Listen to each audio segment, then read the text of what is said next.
this is the next episode of True Wrestling Fan Discussions, continuing our WCW pay-per-view review series. This is going to be WCW Uncensored 2000, unfortunately. I'm your host, Mike. I'm Frank.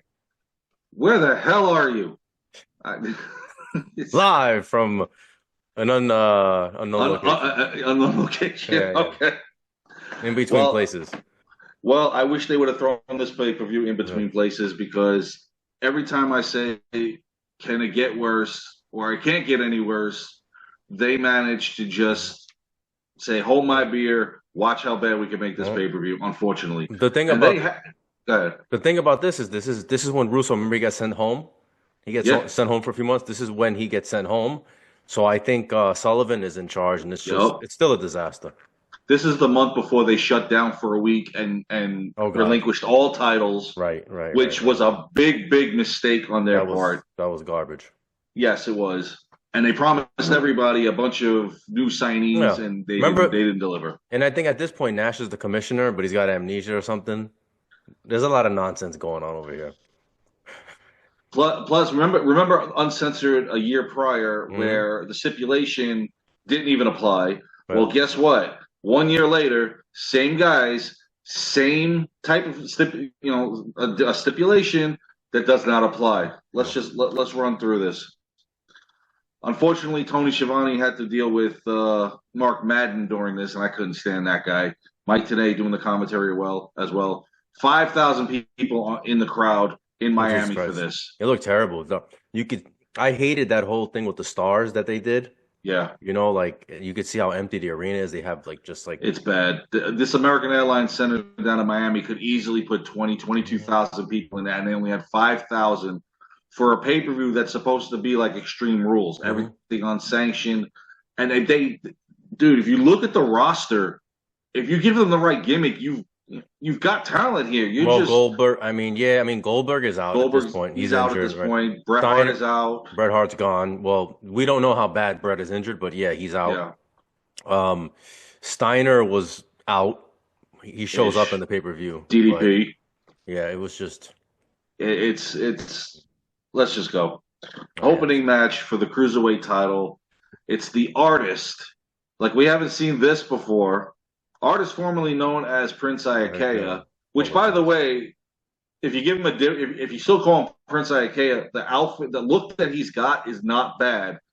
It's the name and all the BS that goes around his character that is, especially with Paisley. But he's defending the title against Psychosis, who is being escorted to the ring by Juventud Guerrera. Why, I have no idea. So, and before the match, all the rumors were answered that Chris Candido had signed with You mean WCW. you mean Hard Knocks, Chris Candido. Oh, I'm sorry, Skip. I mean Hard Knocks, Chris Candido. And then, of course, But Tammy, nobody cared. followed in too, but nobody cared. Yeah, it was already over at that point. It is. I mean, you brought Chris Candido in. That's great. They're just not going to do anything with him, unfortunately. And he joined the announce table for the commentary for the opening match. Now, the match itself was all right, and a 5 out of 10. I'm being generous. Psychosis goes on the top rope. Paisley trying to distract him. Hoovy goes up there, kisses her. Oh Jesus! And Paisley then beats the crap out of Juventud Uber Guerrera. juice. The juice. Oh Jesus! Psychosis now with a top rope leg drop doesn't go for the pin. What are you doing? Oh my! This is where I don't understand it. Now Paisley for now once again distracts him while the Artist goes to the second turnbuckle, executes a jumping DDT and gets the pin, and the Artist keeps the cruiserweight championship. This is a guy, unfortunately, Prince Iakea, they pushed way too fast. People didn't know him, and then when they had no reaction to him, that's bad. They didn't boo him, they didn't cheer him. There's Right. no when you have They no didn't care. reaction, you are dead in the water. And Yeah. unfortunately, this guy who had talent, He dead in did, the he water. did. Now, following that, Mean Gene Okerlund, who I'm surprised is still around here at this point too, interviewing Bam Bam Bigelow about his upcoming match later on against The Wall. The Again, a guy Wall. with a bunch of talent, but you give him an asinine gimmick as The Bigelow Wall. Bigelow had trained him, right? That was like his protege. Mhm. And Bigelow's on his last leg here Yeah, because he's got a bunch of no shows and stuff, and he's past it. another guy yeah, He's just past it. unfortunately. Our next match was, I guess you could say it's the Screaming Demons versus XS or Extra Small, whatever you want to call them. XS, I don't know. Norman Smiley and the Demon versus Lane and Rave. Nobody Now, cares. before the Screaming Demons came down and you had XS already in the ring, Miss Hancock comes to the ring. Stacy Keibler, for people that may not know.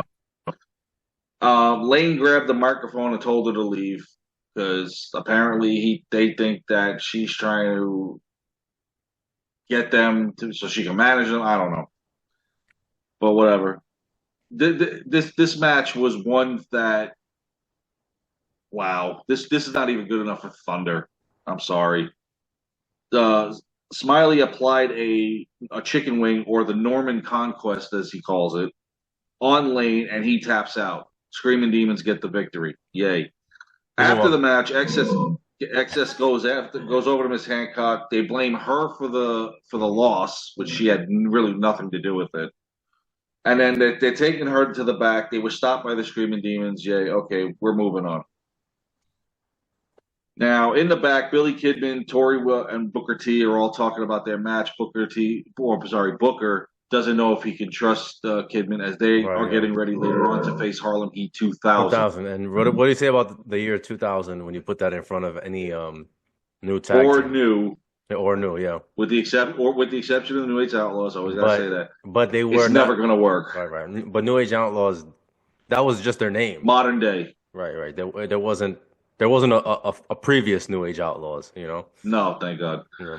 But remember, you have Stevie Ray and you got Big T, aka Ahmed Johnson, at 350 pounds, mind you. He looked awful. Ooh, Lord. Plus, they David Flair and Crowbar and Daphne are in the back talking about the whole Bigelow Wall thing. They've got a grievance with the Wall. And then they showed some of the destruction that the Wall has created. Again, guy had a bunch of talent. You did not give him the right gimmick. Therefore, he's not going to get pushed.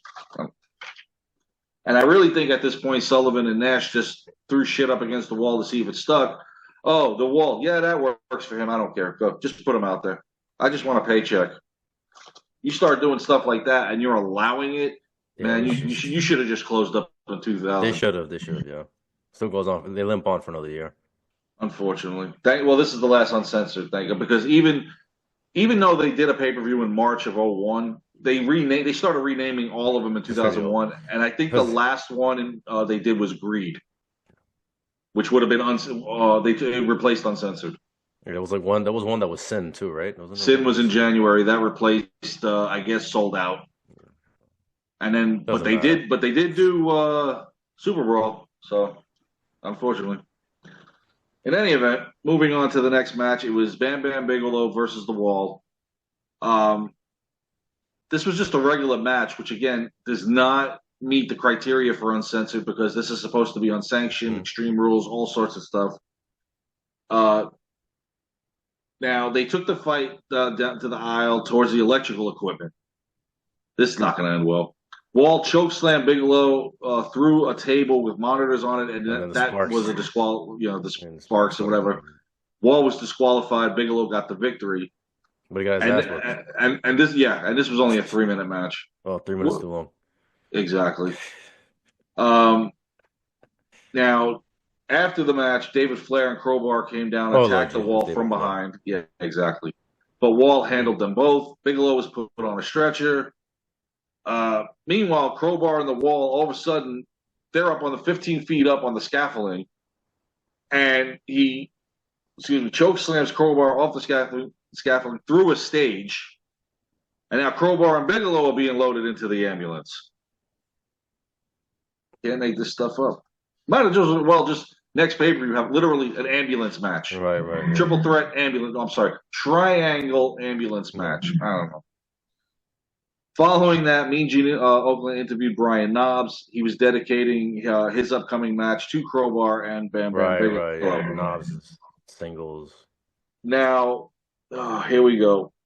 Which, by the way, I hope he gets better. I've heard some reports that he was in the hospital, not doing so well. I don't know if he's gotten out yet or not, but if it is true, I hope he gets better, man. He's a hell of a guy. our next match is for the WCW Hardcore title. It's a hardcore gauntlet match. This is my thing. All right. How is it a gauntlet match when everybody's just fighting at the same time? Like it's It's a 3-on-1 handicap right, match. it's a handicap match. But the stipulation is he has to pin all three members of 3 Count to get the title. But they only had to pin him once to get it. Right. So because the whole group has the title, and that's Oh, Evan Courageous, they're doing the Shannon same. Moore, and Shane Helms. They're doing the same thing with the Jericho and China when they were co-holders, right, of the IC title. They're trying to do something like that. Also, just like they had China, they brought in Asia. Yeah, well, that didn't last very long. Nobody cared. Nobody, just like Misfits in Action. Oh, tell me that wasn't a bootleg DX Yeah. General Erection. Come on. Actually, he's the only one Oh that made God, sense. I forgot about China. No, it actually, real quick, is a positive thing. I really thought that boosted him up, Hugh Morris, because it actually got him to the U.S. title. Granted, you're not going to That's not get any saying further much. than that, but At that he point, would the never U.S. get a shot. He never got a shot before. I Just know, saying. Just but saying. the U.S. I know the U.S. title was garbage at that point, though. It was like, Oh, seriously, it was. yeah. So anyway, they showed on February 29th on Nitro, all three members of 3 Count pinned Brian Knobbs to become the hardcore champion, which is ridiculous that the ref even allowed it. But whatever. Knobbs came out. He was looking for his hardcore barrel, couldn't find it. He runs to the back, and Tony Schiavone's like, is, what? He's not fighting tonight? We didn't. Nobody knows where he went. Comes back with his toys. So here we go. Now, Knobbs puts a chair over Helms's face, then takes a broomstick, hits the chair, and gets the pin. Couldn't you just hit him with the chair and just, I mean, a broomstick and a chair? Really? Shane Helms is that powerful? You need to do that? I don't think so. Shane Helms is eliminated, but still The allowed to fight Hurricane, the the match. Hurricane powers. Oh, this is before the Hurricane powers. Yeah, this is unfortunately before that. Now, even Mark Madden was confused with this, and Mark Madden could be confused from night and day. But he's like, wait a minute. I thought once you got pinned, you were eliminated out of the match. Schiavone is like, who told you that? Because we don't know what the hell's going on. Because they're all still fighting. Right. It doesn't matter. Anyway, I'm trying to make sense of it. Anyway, next on there, Knobs powerbomb to Courageous over the top rope through the table and got the pin. So now Evan Courageous is out. And he's the only guy in 3 Count that had the look, but no brains for the business. Seriously. Last was Shannon Moore. Oh, boy. Shannon Moore tried to hand the title to Knobbs and just say, "The hell, spare me the butt whooping." Nope. Knobbs on the second turnbuckle with a garbage can came down on Shannon Moore like he really needed to do all that and got the pin. You could have just body slammed him and put your Pretty fat much. ass on him and pinned him. No disrespect to Knobbs. But Shannon Moore is 110 pounds. Anyway, Brian Knobbs is once again the hardcore champion. And you talk about the worst hardcore division ever, it's WCW. Following that, Mean Gene interviewed Harlem Heat 2000. Oh, my Lord. Yeah. Plus Vampiro talking about his fight later on with Finley. Whatever. Next on the card, Billy Kidman and Booker versus Harlem Heat 2000. Now, you had Biggs joining the commentary team, or a.k.a. Clarence Mason at one time. Right. Yep. And then, of course, you got a guy named Cash down there, too. So it's this whole little entourage. Now, here's where it got really funny. This was like a laugher to me. Cash holding Kidman on the outside. For whatever reason, Big T jumps the guardrail, comes back flying, doesn't even hit Kidman. He almost killed himself when he jumped the guardrail. What possessed him to even think that he could do that? I don't know. Not even as Ahmed Johnson did he try something like that. And now he's 300 pounds. Yeah. You look like a Macy's Day float. Yeah, I mean, yeah, it's over. Yeah. Okay. Now, okay, I got to try to get back into this here. Big T was going for a suplex on Booker. Kidman with a sunset flip off the top rope, trying to get Big T down. Booker with the Harlem sidekick on T. puts him down. Kidman gets the pin on him, and Kidman and Booker get the victory. So now Booker can sort of trust You can Kidman. trust him now, yeah. But this is all coming to an end in a month anyway, because Right. when Kidman turns heel, he's going to have the biggest run of anybody, beating Hogan, beating Sting, and not receive. What does he receive? A cruiserweight title shot. Right, yeah. But he has one of the biggest runs of anybody in WCW in 2000. Just next to Booker T, because he went with him winning the belt, yeah. But everybody won the belt in 2000. Yeah, it's not saying much. Not saying much now, because we're quickly right around the time of David Arquette too. Oh Jesus Christ. Anyway, they showed what the Wall did earlier to Bigelow and Crowbar, plus Finlay talking about his match with Vampiro. Okay, great. Let's just get to the match. Everybody's talking. Falls Count Anywhere match. It's Vampiro versus Finlay. Finlay took him under his wing. Now they were pretty much talking about a student versus teacher. They took the fight into the crowd, up into the concourse, into the men's bathroom, outside on a balcony, and then back into the concourse. Now, everything you can do to a person in a Falls Count Anywhere match, Vampiro with a body slam gets a pin on Finlay. I know Finlay's way tougher than that. Yeah, it would take 10 chair shots to knock that bastard down. And you're telling me a body slam on the concourse? I think they just wanted to get it over. They wanted to get it over with. If you noticed, he had the cast on his arm. A few people I think had cast on. Thanks to Lex Luger. Yeah. Because Luger had something to do with that. So anyway, Vampiro gets the victory over Fifth Finlay, which jumps Vampiro up a little bit, but it's not saying much. There's another guy they didn't do anything with. Had talent. Well, he feuded with Sting, but that was the peak of it. Yeah, exactly. They didn't go any further than that, unfortunately. Following that, Mean Gene Okerlund interviewed the Mamalukes. Oh, Jesus. Big Vito and Johnny the Bull and Disco Inferno. It's before the the FBI, right? Yeah. When did the FBI come? Well, the FBI was ECW. Right, and then but when they went to WWE, then Johnny the Bull was part of it with Nunzio. Right. But no Big Vito. Hey, we got the Mamalukes here. What are we doing here? Jesus Come on. Christ, man. And all of a sudden, Disco with the New York roots coming out, starting to talk like he's from Bensonhurst and shit. He is Italian. I know he is, but he never did anything like this until now. Right, come on. Yeah. It's a little embarrassing for the guys from there, me included. Anyway, for the WCW tag team titles, it's the Mamalukes, Big Vito, and Johnny the Bull versus the Harris Brothers from the NWO. That's still a thing? I guess it is. Yeah, the Jeff Jarrett and those. It's on its last leg. Oh Lord Jesus! Yeah, for the 9th time. Right? Yeah. We'll get into Jeff later on. Oh, geez. Do we have to? I guess we have to. Anyway, Disco accompanying them to ringside and joined the commentary team. This is where Shivani was like, everybody, I guess, is coming out and joining us. Whatever. Tony Schiavone was kind of a smartass during this, but he kind of knew, like, you're asking me to commentate this shit show, and you want me to do it with a straight face. I can't do it. Yeah. Especially when you got Mark Madden sitting there. And he's talking about, I'm not wearing pants. I can't. Oh, anyway, yeah. Harris Brothers hit Big Vito with the H-bomb and get the pin. Harris Brothers are the tag team champions. Wonderful. Yeah, moving on. I mean, don't get me wrong. The Mamalukes, even though I don't really like the name, they weren't bad. I can't believe they actually used that name, man. I know.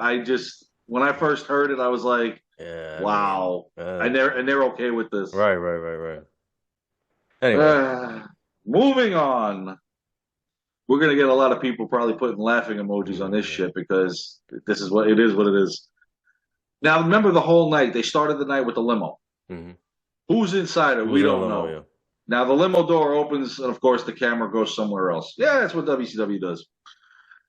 Plus, from that, they cut to Finlay, who's now praising Vampiro, or how Oklahoma put it, Vampiro! Mm-hmm. For their match earlier, and he got his respect. Yeah, that's. Does Vampiro want it? I have no idea. Plus, now Mean Gene Okerlund interviewing Ric Flair and Lex Luger like this is 1989. Right, yeah, Lex and because now Lex Luger's facing Sting for the 10,000th time, and Ric Flair's facing Hogan for the 11,000th time. because this is 1994 all over again. Because the crowd really wants to see two guys fight each other again 6 years later. No, we don't. Um, Plus a video of what led up to Rhodes versus Funk.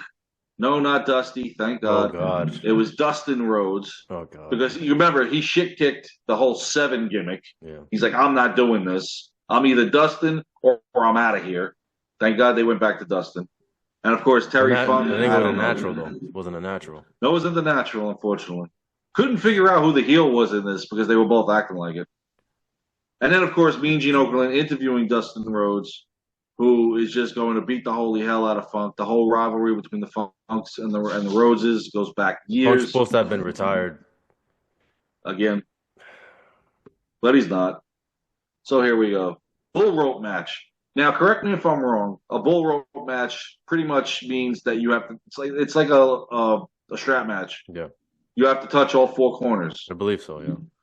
Not in this. We're throwing the rule book No, out. no. We're not doing it. Matter of fact, during the match, Terry Funk just decides to say, "Oh, this is now an I Quit match."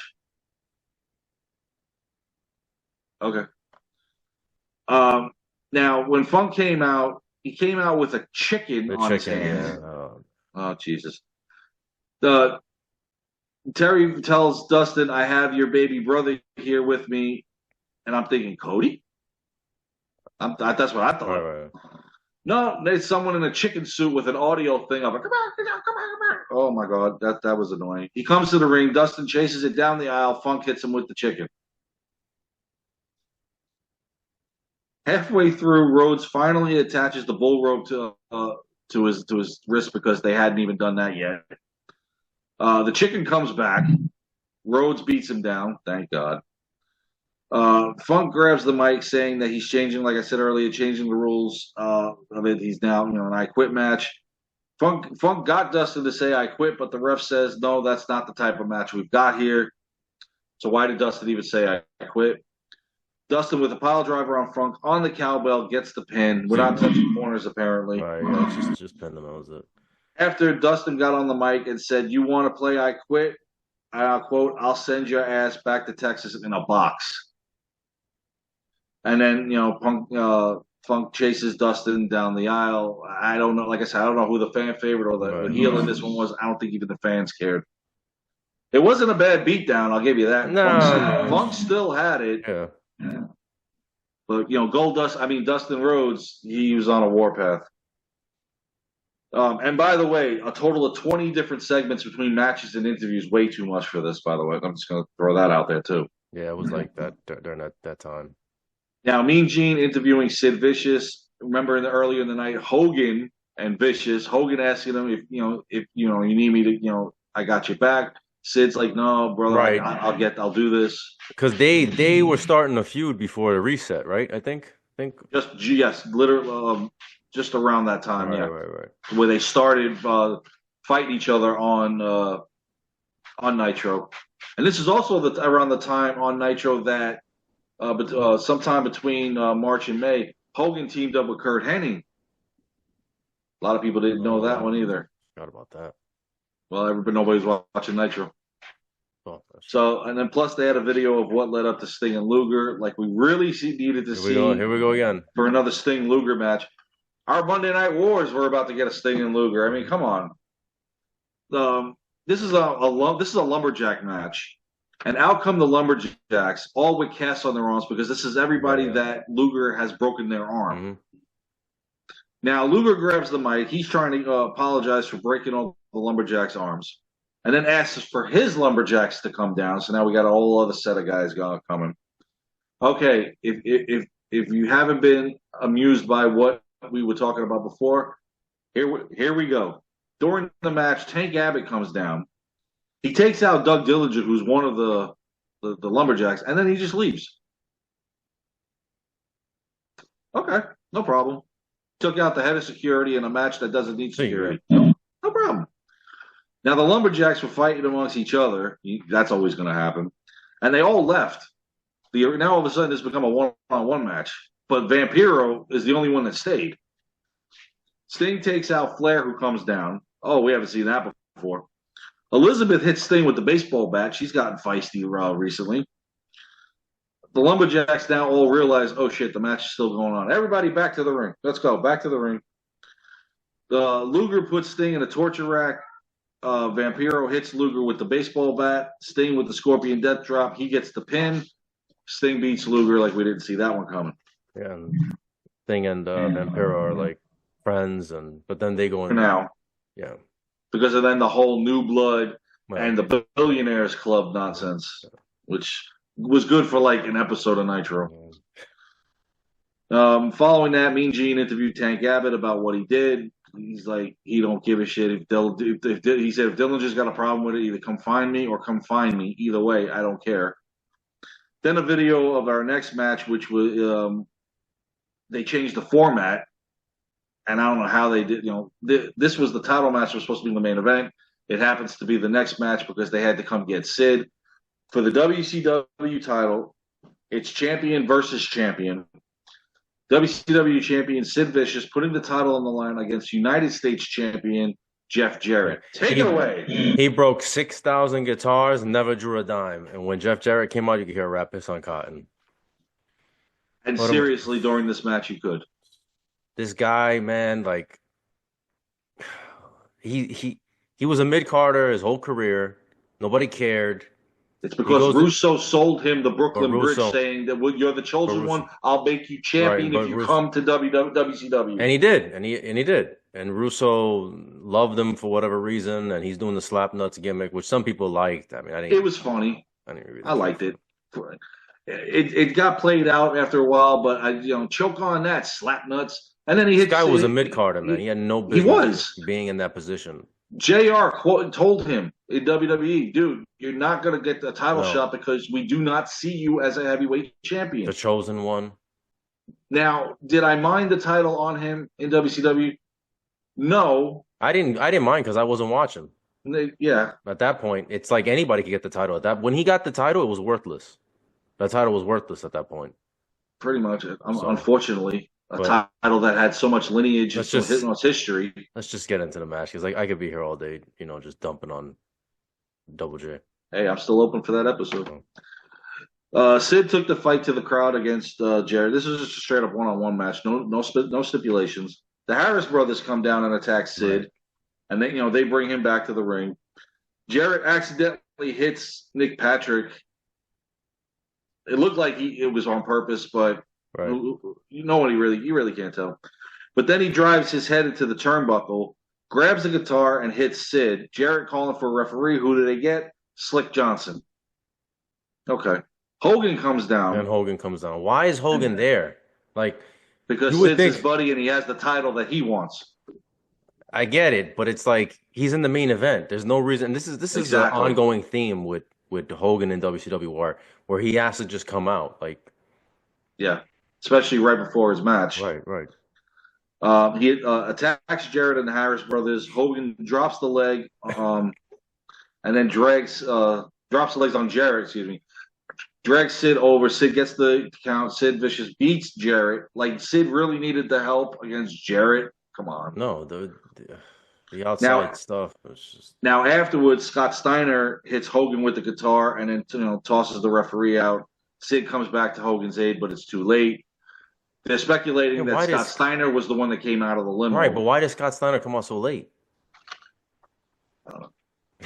You're asking questions to WCW that nobody can answer because probably at this point the people booking this crap are at the bar. Right. And they're probably like, hey, isn't your show still on? It is? Anyway. Now here's the funny part.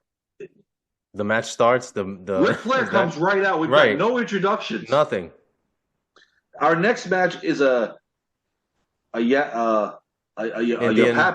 It's an Indian strap match. But the Yapapi. But it's Now in this stipulation, you have to touch all four corners.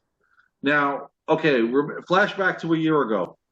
A barbed wire steel cage first blood match. Yeah. No pins. How did we win? We got a pin. A pin. So do you think we're going to hit all four corners? After they had already bled over. That match was over 20 minutes prior to the pin. Right. But do you think we're going to hit all four corners right now? No. The match just starts. They just start the match. Again, no introductions. Flair Yeah. just comes out, starts beating on Hogan because Hogan's out. Right, he's out, yeah. Now, Hogan laying there, the ref just starts the This is match. so Okay, fine. chaotic, man. Yeah, it is. During the match, Jimmy Hart comes down. Now all of a sudden they're Right, they're back buddy together buddy again. again, and Flair, and then at some point during the match, Flair's busted open. Jimmy Hart using the strap on Flair, big mistake. Fight went up to the entranceway between them. Luger comes out and hits Hogan with a chair. Like we haven't seen this feud it's before. I mean, just okay, the fact that Hogan and Flair are still fighting 6 years after their initial fight.